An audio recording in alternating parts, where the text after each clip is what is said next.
เยี่ยม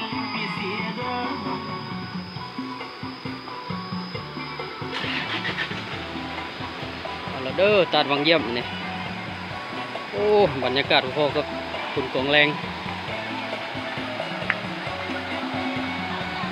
คักหลาย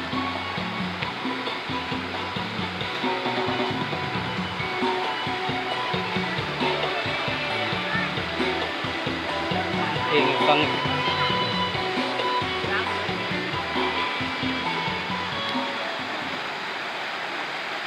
บ่ลงมันลึก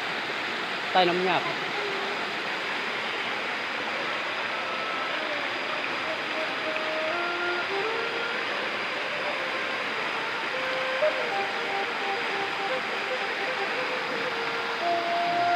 ตุ่มน้อย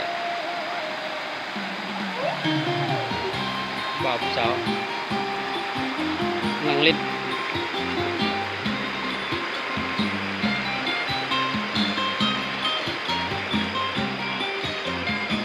โอ้บรรยากาศสุดยอด